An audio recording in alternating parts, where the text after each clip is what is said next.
শুভ সকাল বন্ধুরা, চলে আসলাম নতুন দিনে নতুন আর একটা ভিডিও নিয়ে। দেখো বন্ধুরা, চলে আসলাম একদম ফুলের সামনে, ফুল নিয়ে বসে পড়েছি ফুলবালি হয়ে। আশা করি সবাই ভালো আছো, সুস্থ আছো। আজকে শুভ বৃহস্পতিবার। এই যে ফুল তোলা হয়েছে, আমসকা নেওয়া হয়েছে, সবই বাড়ির। আমসকা নিয়ে এসেছি, পান পাতা দেখে পান পাতাটা কত বড়, সে একদিনকে বললাম না গাছগুলো কেটে দিয়েছে, গায়ে লাগে না। এই দেখো, এই দেখো, দেখতে পাচ্ছ কত বড় পান পাতা হয়েছে সুপারি গাছে উঠে, জানো এই পাতা। দেখো গাছগুলো যদি লতিয়ে পড়ে ওঠে না, বেড়ায় উঠেছিল এরকম বড় বড় পাতা হয়, সে গাছটাকেও কেটে দেয়, কেটে দিয়েছে। যা কী বলবো আর, কাজ করেছে। আর এই ফুলগুলো দেখো বন্ধুরা, এই যে জবাগুলো অনেকগুলো ফুটেছে আজকে।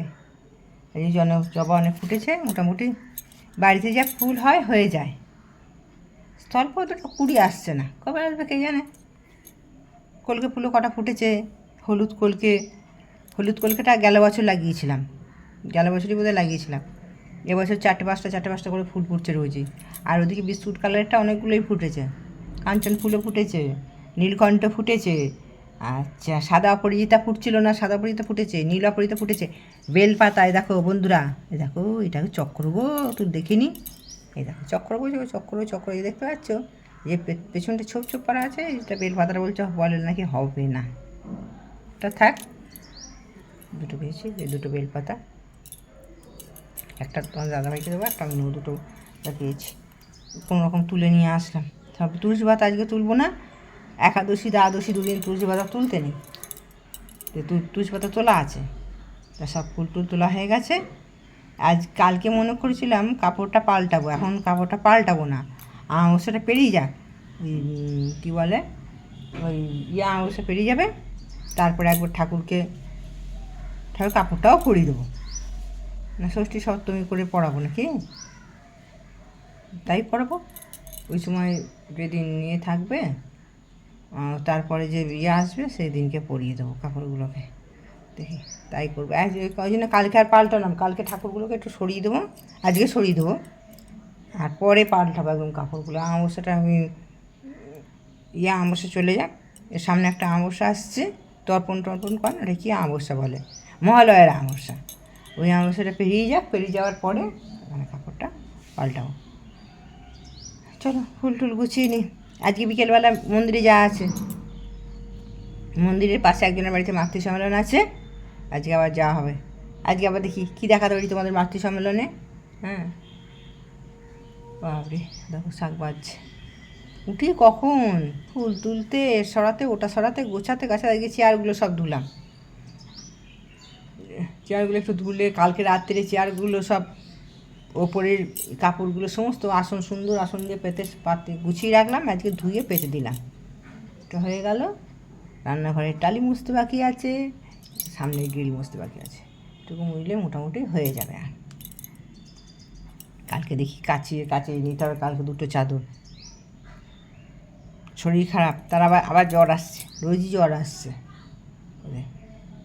ঠিক আছে সেরে নিই, আজ বৃহস্পতিবার, নিচে আলপনা দেওয়া হয়ে গেছে, পুজোটা দিয়ে নিই, আবার রান্না আছে, তারপর বিকেলবেলা একটু যাব, এসে আবার পাঁচালি টাচালি করবো, তাড়াতাড়ি চলে আসবো।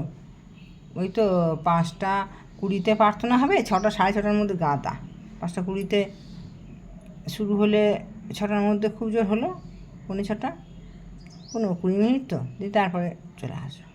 বোধহয় মন্দিরে প্রার্থনা হবে, মন্দিরের পাশে মাতৃ সম্মেলন হলে মন্দিরে গিয়ে প্রার্থনাটা হয়, ভালোই হলে বৃহস্পতিবার। আমি কাউকে সঙ্গী পাই না বলে যাওয়া হয় না, না তো যে কোনো একদিন, সপ্তাহে একদিন তো যে কোনো একদিন টুকটুক করে যাওয়া হয়। ঠিক আছে সেরে নি। এই দেখো বন্ধুরা, সবজিপাতি এসে গেছে, এই যে ওল, আজকে ওল ভাতে দেবো, কাঁচা কলার কোপ্তার তরকারি হবে, উচ্ছে আজকে আর করছি না, আজকে বৃহস্পতিবার, দেখলেই যেন তেতো লাগে, কতগুলো দেখো, অনেকগুলো উচ্ছে আছে।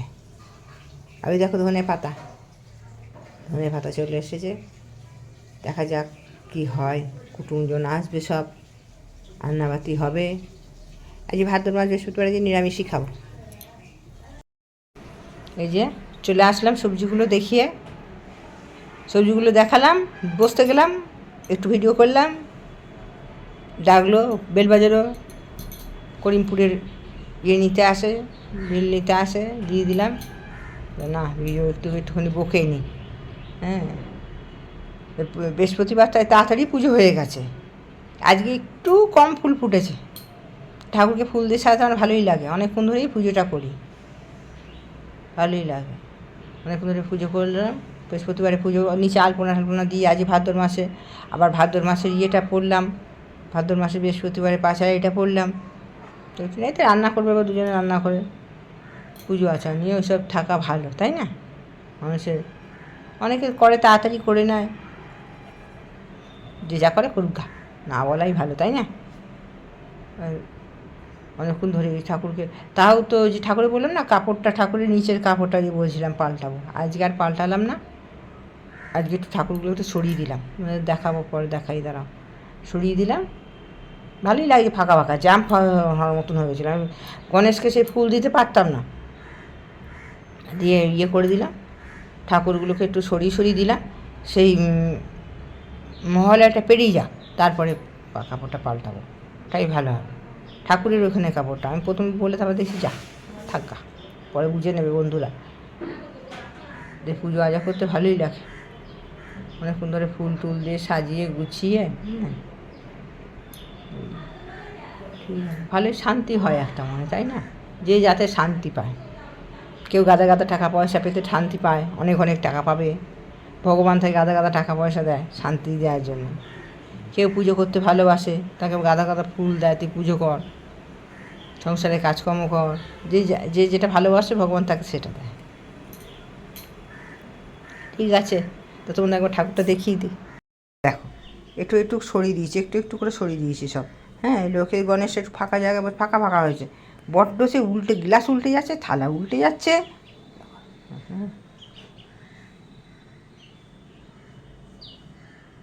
আগে দিদি 4টি করে আনতো সাদা ফুল, ভাগ না আনে, নানুক গা, আমার গাছের যা ফুল আছে ঠাকুরের কৃপায় এই হয়ে যাবে, তা কদিন পর শিউলি ফুল ফুটবে। ঠিক আছে, পরে আবার কথা বল। দেখো বন্ধুরা, তৈরি হয়ে গেছি, সিম্পল এই শাড়িটা পরে নিলাম। চলো, মাত্র এখন 4:05 বাজছে, 15 বেরোবে, 4:15 বেরোবে, তারপরে হাঁটতে হাঁটতে টুকটুক করে যাবো। চলো, গলায় একটা কিছু পরে নিই। সব মন কি ঘানি ভাগ জাগা ধাম কামহি ভেদ ন জানাই উজাসে উজা করো, কিন্তু স্মরণ রেখো যেন পুনরায় অনুতপ্ত হতে না। অনুতপ্ত হবে তখনই পরম পিতা তোমাকে ক্ষমা করবেন, আর ক্ষমা হলেই বুঝতে পারবে তোমার হৃদয়ে পবিত্র স্থান সান্ত্বনা আসছে, আর তা হলেই তুমি বিনীত, শান্ত, আনন্দিত হবে।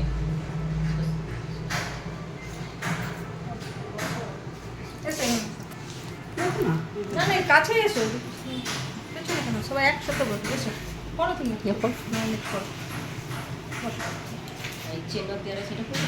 তুমি তোমার যেটা ইচ্ছে। কর্মদার পঞ্চদশ ঠাকুর লেখা লাইব্রেরি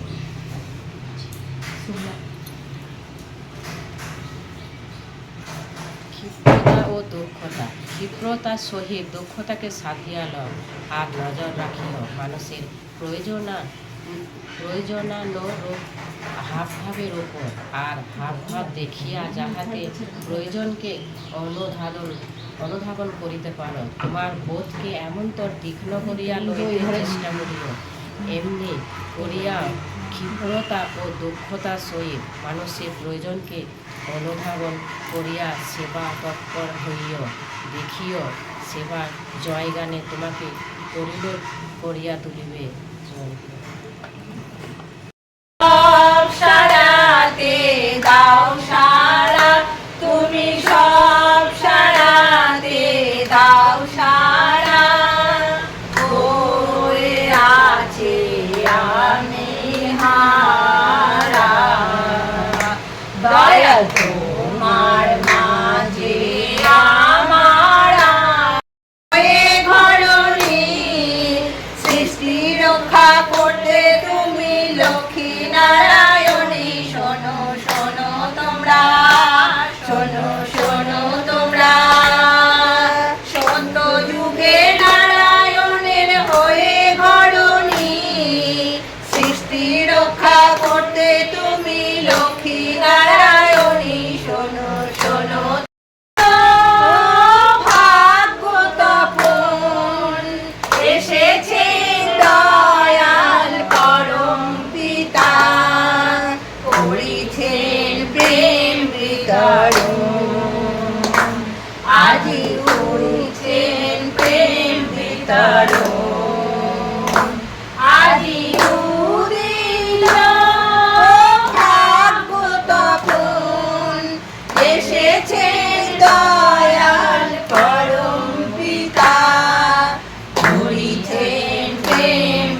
করিছেন প্রেম বিতরণ। তারা ব্রহ্ম জীবের মূল ধর্ম, অধর্ম কুকর্ম ছাড়ো রে, জয় রাধে রাধে, কৃষ্ণ কৃষ্ণ গোবিন্দ গোবিন্দ বলো রে, ছাড়ো রে মন। শ্রী শ্রী ঠাকুর অনুকূল চন্দ্র জি কি জয়। পরম প্রেমময় শ্রী শ্রী ঠাকুর অনুকূল চন্দ্র জি কি জয়। পরম প্রেমময় শ্রী শ্রী ঠাকুর অনুকূল চন্দ্র জি কি জয়। পরম রাধা জগৎ জননী শ্রী শ্রী বড়মা কি জয়। পরম রাধা জগৎ জননী শ্রী শ্রী বড়মা কি জয়। পরম রাধা জগৎ জননী শ্রী শ্রী বড়মা কি জয়। পরম পূজ্য পাদ শ্রী শ্রী বরদা কি জয়। পরম পূজ্য পাদ শ্রী শ্রী বরদা কি জয়। পরম পূজ্য পাদ শ্রী শ্রী বরদা কি জয়। পরম পূজ্য পাদ শ্রী শ্রী আচার্য দেব কি জয়। পরম পূজ্য পাদ শ্রী শ্রী আচার্য দেব কি জয়। পরম পূজ্য পাদ শ্রী শ্রী আচার্য দেব কি জয়। বন্দে পুরুষোত্তম বন্দে পুরুষোত্তম। বন্দে পুরুষোত্তম বন্দে বন্দে পুরুষোত্তম বন্দে বন্দে পুরুষোত্তম। আর্য পিতৃ বন্দে আর্য পিতৃ। বন্দে মাতৃবর্গম বন্দে মাতৃবর্গম। বন্দে অহং কৃষ্টিদৈবতম বন্দে অহং কৃষ্টিদৈবতম। বন্দে পুরুষোত্তম বন্দে পুরুষোত্তম। পুরুষোত্তম বন্দে পুরুষোত্তম। প্রেমময় শ্রী শ্রী ঠাকুর অনুকূল চন্দ্র জি কি জয়। মাতৃ সংগ্রাম কি জয়। মাতৃ সংগ্রাম কি জয়। মাতৃ সংগ্রাম কি জয়। মাতৃ সংগ্রাম এখানে শেষ হলো। সবাই প্রসাদ নিয়ে যাবে। শুভ সন্ধ্যা। চলে আসলাম আজকের ইষ্টকথায়। পরম প্রেমময় শ্রী শ্রী ঠাকুরের রাতুল রাঙা চরণে জানাই আমার কোটি কোটি প্রণাম। পরম আরাধ্যা জগৎ জননীর চরণে জানাই আমার কোটি কোটি প্রণাম। পরম পূজ্যপাদ বরদার চরণে জানাই আমার কোটি কোটি প্রণাম। পরম পূজ্যপাদ আচার্য দেবের চরণে জানাই আমার কোটি কোটি প্রণাম। ঠাকুর পরিবারের প্রতি প্রত্যেককে চরণে জানাই আমার কোটি কোটি প্রণাম। এখানে উপস্থিত সকল দাদা ও মায়েদের জানাই আমার আনন্দিত জয়গুরু। পশ্চিমবঙ্গের কোনো স্থান থেকে একজন মা এসেছেন আচার্য দেবের কাছে। তারা সকলে একত্রে দীক্ষা ও যাজনের কাজ করে। মায়েদের মধ্যে একজন জানালেন খুব ভালো কাজ হচ্ছে, অনেক ইষ্টভীতি শুরু করেছে, মাঝে মধ্যে দীক্ষাও হচ্ছে। আচার্যদেব ওই মায়েদের বললেন, দেখবে তোমাদের জীবনের কোনো পরিবর্তন হয়েছে কিনা, নিজেদের রাগ কন্ট্রোল হয়েছে কিনা, নিজেদের সহ্য ক্ষমতা বেড়েছে কিনা, ধৈর্য বেড়েছে কিনা। কথা প্রসঙ্গে আচার্যদেব একজন মাকে বললেন, আমার এক সহকর্মী আমার একটা কথা বলেছে, সেটা নিয়ে আমি সারাদিন ভাবছি। সে এ কথা বলবে কেন? ওর কি অধিকার আছে এ কথা বলার? ভেবে দেখো, ওর কথাটা ছিল কয়েক সেকেন্ডের ব্যাপার, আর আমি তো তা নিয়ে সারাদিন ভেবে চলেছি। তার আঘাতটাকে পোষণ দিচ্ছি, ব্যথাটাকে জিইয়ে রাখছি। সবচেয়ে ভালো হচ্ছে কে কি বলছে এসব কিচ্ছু না ভাবা, কেউ কিছু বললে তার কথাকে না পাত্তা দেওয়া বুদ্ধিমানের কাজ। সে 1 মিনিট বলেছে, আমিও গুরুত্ব না দিয়ে 1 মিনিটে সেটা উড়িয়ে দেবো। বেশিক্ষণ তা নিয়ে বিব্রত থাকবো না। আমায় সে হয়তো আঘাত দিয়ে কথা বলেছে, তাহলে সে অন্যায় করেছে, তাতে আমি মন খারাপ করব কেন? মন খারাপ তো তার হওয়ার কথা। নিজেকেও ভাবতে হবে, আমি কি কখনো তাকে ব্যথা দিয়েছি? যদি ব্যথা দিয়ে থাকি সেটা জানতে হবে।